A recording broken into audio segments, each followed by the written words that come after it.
중국 수혜를 좀 봐야 되잖아요. 이거는 이제 딴 분들은 잘 얘기를 안 하는데 화학도 네. 이런 부분도 약간의 수혜를 받아요. 우리가 옷을 더 사면은 옷에 뭐 나일론이 더 들어가고 스판덱스가 더 들어가고 그렇잖아요. 우리나라의 수혜주들도 있거든요. 뭐 롯데케미칼 대한유와 뭐 금호석유 또는 이제 효성 TNC 같은 게 스판덱스 뭐 이런 우리나라 기업들 있잖아요. 이런 기업들이 되게 좋아질 것 같아요. 왜냐면 우리가 뭘 사더라도 비닐봉투에는 담아서 올 거고 다 화학 제품으로 만드거든요. 네. AI 관련 주들은 어떻게 생각하세요? 테마 아니야? 네. 위험한데? 이렇게 생각할 수 있어요. 근데 위험도 하고요. 테마도 맞는데 미래는 확실히 있기 때문에 저는 긍정적으로 봐요. AI로 인해서 가시적으로 빨리 볼 수 있는 기업들은 사실은 GPU를 만드는 이런 회사들이라든지 AMD와 같이 서버용 이런 걸 많이 생산하는 회사들이나 이런 쪽들이 사실은 더 수혜를 보거든요.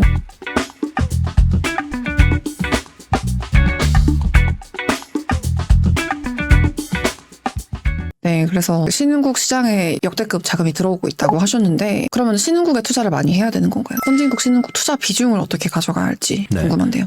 예를 들어서 이제 선진국 미국이라고 치고요. 나머지 이제 이머징 아시아 저희가 해봐야 뭐 중국, 일본, 한국 하니까요. 일본, 네. 그쵸. 그렇게 하면은 예를 들어 작년까지 뭐 7대3이었다 그러면은 올해는 뭐 오히려 6대4 이렇게 해서 바꿔서 오히려 신흥국. 이머징 아시아가 좀 그쵸. 더 많이 투자를 하는 게 낫겠다. 한국 포함해서 그렇게 생각이 들고 그 이유는 중국 수혜를 좀 봐야 되잖아요. 중국도 보복 소비하고 나면 내년에 또 약간 둔화될 수도 있어요. 그러니까 올해는 이제 올해 중국의 소비 관련주들 이런 부분들에서 좀 수익을 내고 그리고 이제 꼭 차이나를 사는 방법도 있지만 뭐 ETF나 펀드로 그렇지만은 그런 것도 있어요. 그러니까 예를 들어서 중국 같은 경우 상해 지수 같은 경우는 은행들이 상당히 많이 포지션을 하고 있잖아요. 네.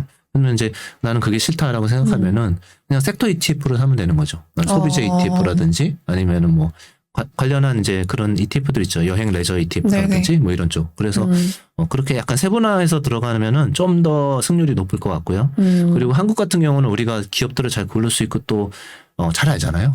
잘 알기 때문에 한국이 승률이 더 높을 것 같습니다. 올해 한 상반기 아니면 뭐 하반기 다 포함해서 하시는 말씀인가요? 네, 전체적으로 연간으로 보면은 그럴 것 같고요. 근데 미국 자산은 저는 이렇게 생각해요. 미국 자산은 0으로 만들면 안 돼요. 항상 적어도 30-40%는 항상 깔고 가야 되는 자산이라고 생각해요. 그러니까 그게 돈이 뭐 10억이 있으신 분도 있고 1,000만 원 있으신 분도 있잖아요. 근데 그래도 이렇게 쪼개서 그렇게 배분하는 게 좋은 게 장기적으로 보면은 미국이 승률이 훨씬 높아요. 그래서 저희가 40년 동안 이제 미국이 오른 해와 빠진 해를 이렇게 계산을 해봤어요. 해보니까 80%가 오르는 해더라고요. 미국은. 우리나라는 70% 정도? 네, 우리나라는 약간 미국보다는 승률이 낮아요. 그래서 미국은 사실은 우리가 운 나쁘게 빠지는 해 잘못 샀어도 우리가 사고 빠졌어요. 그래도 2년 지나면은 다 항상 원금 이상 회복했거든요. 지수 기준입니다. 네. 근데 한국은 그렇지 못하고 박스권에 되게 오랫동안 머물렀던 때도 있고 이렇습니다. 그렇기 때문에 통계적으로는 미국이 항상 유리하고 또 달러라는 그 가치가 있잖아요. 위기가 발생했을 때 또는 뭐 이렇게 세계 경기가 좋아졌을 때 이럴 때 이제 달러가 가지는 이렇게 방어력이라는 게 또 크거든요. 해지 역할 이런 부분들이 있기 때문에 이제 그런 달러 자산은 한 40-50%는 늘 이제 깔고 가야 되는 거고 나머지는 우리가 잘하는 종목들로 플레이하면 되니까요. 한국에서. 아까 중국 소비 수혜를 볼 수 있는 섹터 ETF라고 말씀하셨는데 뭐 당장 생각나는 거 여행, 레저, 화장품 이런 것들인데 좀 구체적으로 어떤 것들이 있을지 섹터를 조금 꼽아주실 수 있을까요? 네. 근데 다 정답을 말씀하시죠. 몇 개만 더 주시죠. 또 거의 비슷한데요. 그러니까 이제 여행 레저 이제 당연히 들어갈 거고 그 다음에 음식료 섹터는 돈이 많다 그래가지고 밥을 3끼를 뭐 4끼 5끼 먹진 않잖아요. 그쵸. 그러니까 이제 그런 부분에 비해서 소비 중에서 의류라든지 사치제 있잖아요. 이런 쪽들은 수혜를 많이 볼 것 같아요. 그래서 이제 의류도 쇼핑을 못 하니까 의류를 못 샀는데 그동안에 이제 봄도 되고 이러니까 이제 새 옷도 사고 그런 모습도 있을 거고요. 그 다음에 엔터테인먼트도 역시 수혜겠죠. 뭐 공연이라든지 이런 부분들 모여서 할 수 있는 상당히 많은 부분에서 수혜를 볼 것 같아요. 그래서 그런 부분이 있고 그 다음에 좀 이거는 이제 딴 분들은 잘 얘기를 안 하는데 사실 화학도 화학, 철강 이런 부분도 약간의 수혜를 받아요. 근데 저는 화학이 먼저일 것 같고요. 네, 그래서 예를 들면 우리가 옷을 더 사면은 옷에 뭐 나일론이 더 들어가고 스판덱스가 더 들어가고 그렇잖아요. 이런 부분이 있기 때문에 우리나라의 수혜주들도 있거든요. 뭐 롯데케미칼 대한유와 뭐 금호석유 또는 이제 효성 TNC 같은 게 스판덱스 뭐 이런 우리나라 기업들 있잖아요. 이런 기업들이 되게 좋아질 것 같아요. 왜냐하면 우리가 뭘 사더라도 비닐봉투에는 담아서 올 거고 그쵸. 그리고 대부분이 다 플라스틱으로 만들어져 있고 이런 부분들이 다 화학 제품으로 만들거든요. 그렇기 네네. 때문에 화학 업체들이 좋을 것 같고 작년에 화학이 적자 났어요. 한국 기업들이. 정유는 사상 최대 이익이 났고. 그러니까 근데 이제 화학 업체가 꼭 필요한 그런 기업들이잖아요. 브랜드도 있고. 네. 그러니까 이런 회사들이 작년에 적자 났고 주가 많이 빠져 있으면은 올해는 반드시 역발상으로 봐야 되겠죠. 네. 그래서 그거는 이제 소재 부분인데 이런 부분들도 수혜가 있을 겁니다. 네. 여행, 레저, 소비재, 소재. 네. 네. 반도체 같은 경우는 뭐 단기적으로 유명한 섹터인 건가요? 아니요. 반도체는 이제 큰 사이클로 해가지고 반도체도 고생 많이 했거든요. 그래서 1년 이상 이제 빠졌으니까 가격 빠진 거는 한 9개월 정도 빠졌고요. 그쵸. 반도체 가격이. 그러니까 지금 이제 상반기까지는 계속 빠질 거예요. 가격이. 네. 근데 이제 반도체는 이미 이제 여러분들 다 아시겠지만 업황이랑 주가랑은 거꾸로 논다. 반대로. 네, 그렇기 때문에 안 좋을 때 사야 되고요. 네. 아마 기억하시겠지만 삼성전자가 21년 이제 1분기 때 고점 찍고 빠지기 시작했거든요. 네. 근데 1분기 때도 이익 굉장히 많이 났고요. 2분기 사상 최대 이익 났고요. 워닝 계속 서프라이즈 났습니다. 그래서 21년 내내 되게 좋았거든요. 근데 주가 그때부터 빠지잖아요. 네. 네. 말이 안 되는 거죠. 그냥 일반적으로 상식으로 볼 때는. 그렇지만은 마찬가지입니다. 지금도 지금 6월 달까지 굉장히 안 좋아요. 그러니까 6월 달까지 안 좋으면은 6개월 먼저 움직이거든요. 그러니까 지금 1월 달에는 반드시 갖고 있어야 되죠. 그럼 왜 좋아지냐? 그러니까 사이클이 너무 나쁘니까 재고가 막 쌓여 있는데 재고를 없애버리고 이러는 과정에서 또 쇼티지가 나고 이렇게 좋아집니다. 근데 약간 희미한 이 어떤 수요 쪽에서 기대하는 부분은 뭐냐면은 아직은 아니에요. 그렇지만은 스마트폰이 중국에서 2년 연속 역성장했거든요. 네. 네. 안 팔린 거예요. 안 사거나.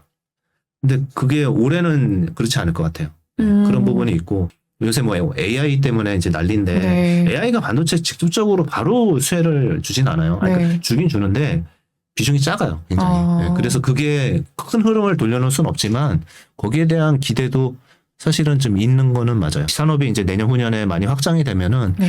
그런 서버 투자를 많이 할 거예요. 그렇기 때문에 그런 것들이 촉발제가 될 수 있다 이렇게 생각하고 있습니다. 네. AI 관련 주들은 어떻게 생각하세요? 좀 변동성이 보이기도 하고 한데. 그러니까 AI는 사실은 저희가 챗GPT를 사야 되잖아요. 네. 오픈 AI라는 회사를. 근데 그거를 상장이 안 되는데 어떻게 사요? 그러니까 막 주변에 있는 것들 막 사는 네. 거잖아요. 그래서 가치 투자를 하는 사람들이나 아니면은 이 기업들을 분석하는 사람들 입장에서 보면은 이거는 조금 테마 아니야? 네. 위험한데? 이렇게 생각할 수 있어요. 근데 위험도 하고요. 테마도 맞는데 미래는 확실히 있기 때문에 저는 긍정적으로 봐요. 그런데 내가 이제 AI에 확신을 가졌어요. 그러면은 우리나라에서 AI 회사를 거기다가 내 돈을 다 이렇게 하는 것보다는 AI로 인해서 가시적으로 빨리 볼 수 있는 기업들은 사실은 GPU를 만드는 이런 회사들이라든지 AMD와 같이 서버용 이런 걸 많이 생산하는 회사들이나 이런 쪽들이 사실은 더 수혜를 보거든요. 지금은 AI 한다는 데가 뭐 50군데 100군데 이렇게 될 거예요. 그런데 나중에 한 3, 4년 지나고 나면은 한 5개 내외로 압축이 되겠죠. 네. 그래서 마이크로소프트 계열이나 구글 계열, 뭐 네. 테슬라 계열 이렇게 압축이 될 거예요. 네이버 계열 이런 식으로. 그래서 거기에 진짜 수혜를 받는 거는 옥석가리기가 나중엔 되는데 지금은 이제 테마니까 이렇게 일부 가져가는 그 위험한 주식을 일부 사시는 건 좋은데 큰 자금들은 그냥 자동적으로 돈 버는 서버에 공급하는 GPU를 만들든지 이런 쪽이 낫다. 안전하게 가자라는 거죠. 네. 개인차가 있기 때문에 네네. 이 정도로만 말씀드리겠습니다. 네, 알겠습니다. 신재생 에너지가 장기적으로 뜰 수밖에 없는 테마잖아요. 비슷한 맥락에서 전기차, 2차 전지도 마찬가지고 테슬라 지금 많이 오르기도 했고 이쪽 종목들은 어떻게 봐야 되는지 코멘트를 좀 해주실 수 있을까요? 테슬라 악재가 뭐 트위터도 있었고 이제 가버넌스 리스크도 있었고 뭐 여러 가지가 있었잖아요. 차량 가격이 안 팔리니까 낮추는 거다 이런 것도 있었는데 그렇게 생각을 해야 될 것 같아요. 저희는 2차 전지 포함해서 한꺼번에 말씀드리면은 이거는 장기 사이클이에요. 그리고 역사 100년 역사에서 이렇게 긴 사이클이 강하게 들어온 적은 산업상으로 거의 없었어요. 네. 그래서 이 부분은 앞으로 3년은 충분히 더 강하게 갈 수 있는 사이클이기 때문에 뭐 테슬라 주주들 굉장히 많으시잖아요. 그냥 계속 그냥 바이앤홀드 하시는 게 맞고요. 네. 그냥 빠지면은 더 사실 수도 있다라는 생각을 합니다. 그럼 언제 파냐라는 걸 역설적으로 말씀드리면은 우리나라는 차량 10대 팔리면 한 대가 전기차거든요. 네. 우리나라 인프라가 별로 안 좋아가지고 그렇고 중국 같은 경우는 2.5대 10대 중에 뭐 네. 유럽이 한 뭐 2대 뭐 이렇게 되고 미국도 1.5대 정도 수준입니다. 그게 우리가 차를 10대를 파는데 한 4대 정도를 전기차를 사는 때가 되면은 그때는 이제 과감하게 다 팔아야 될 것 같아요. 왜냐면 성장률 자체가 둔화가 되기 때문에. 네네. 다음 해도 사상 최고 이익을 내겠지만은 주가는 성장률의 함수지 않습니까? 그래서 성장률이 강할 때는 놔두는 게 맞고요. 그리고 이제 뭐 최근에 2차 전지 소재들도 굉장히 많이 오르는데 저희는 계속 2차 전지 소재에 대한 추천은 드렸지만 2차 전지 셀은 약간 약하게 말씀드렸고 소재를 더 특히 양극재 위주로만 네. 계속 말씀을 드렸어요. 그렇게 말씀드렸던 이유는 이게 비즈니스 구조를 봐야 되는 거예요. 비즈니스 구조를 봤을 때 누가 갑이냐, 누가 힘이 좀 세느냐. 그러니까 누가 사주고 안 사주고를 떠나서 누가 목소리가 큰지가 중요한데 그 목소리 큰 게 이제 양극재 업체였거든요. 네, 그 이유는 그렇죠. 테슬라도 직접 배터리를 만든다고 하고요. 그 다음에 신규 배터리 제조사들이 많이 생겼죠. 셀메이커들이. 네. 그러니까 LG 엔솔과 경쟁할 수 있는 노스볼트도 생겼고 중국에는 CATL 말고 CALB라는 회사도 굉장히 큽니다. 그런 회사들이 우리가 뭐 이름 처음 들어볼 수도 있지만 네. 막 생기고 있어요. 네네. 그러면은 LG 엔솔이나 SDI나 이런 애들은 경쟁사가 늘어나는 거예요. 그러나 시장이 워낙 빠르게 성장하니까 상관없죠. 그런데 양극재 업체는 그러면 경쟁사가 막 늘어나나요? 그러기가 힘들죠. 네, 네. 양극재는 안 늘어나요. 네. 왜냐하면은 이게 화학 소재거든요. 네. 그래서 LG화학은 하잖아요. 이렇게 오랫동안 화학 플랜트를 갖고 오랫동안 케미칼을 다뤄봤던 애들만 할 수 있는 거예요. 진입장벽이 굉장히 높아요. 그러니까 그러면은 다시 봐서 양극재 업체들은 뭐예요? 셀메이커들이 많아진다는 거는 내 고객사는 많아지고 경쟁사는 없어. 그러니까 나 혼자 증설을 막 하는 거예요. 그 작년에 9만 톤이었거든요. 그래서 이제 13만 톤 정도 캐파가 됐었는데 지금 이제 40만 톤까지 늘릴 거예요. 3년 안에. 네. 그러면은 그게 증설되는 대로 다 매출로 일어나잖아요. 근데 3년 동안 매출이 300%씩 늘어나는 회사가 별로 찾기 힘드시잖아요. 근데 이게 경기 따라서 달라 이런 매출이 아니라 수주 이미 다 받아놓고 네. 포스코케미칼 뭐 40조 수주하고 에코프로기엠 10조 이상 수주하고 이런 식의 수주를 다 확보하고 그 다음에 증설을 하고 있거든요. 네. 그러니까 이렇게 좀 안전하게 가는데 이거를 왜 자꾸 숏을 치거나 했는지는 그거는 조금 생각을 해봐야 된다. 좀 더 자세히 회사의 증설 계획들을 보면은 그렇지 않다는 걸 알 수 있는 거죠. 하여튼 그 종합해 보면은 2차 전지 산업이라는 거는 이제 계속 커나가는 산업이고 아직 그 산업 사이클이라는 게 있는데 중간 정도 와 있는 것 같아요. 그러니까 초창기, 성장기, 성숙기 이렇게 봤을 때 성장기의 중간 정도 와 있습니다. 그렇기 때문에 테슬라 포함한 전기차 회사들 또는 그 핵심 소재들 이런 네. 회사들은 계속 보유해도 좋을 것 같다. 이렇게 생각이 듭니다. 신규로 진입해도 얼마든지 종목 따라서 가능한 구간이라고 보시는 건가요? 가지고 있는 사람들은 뭐 홀드하면 되고.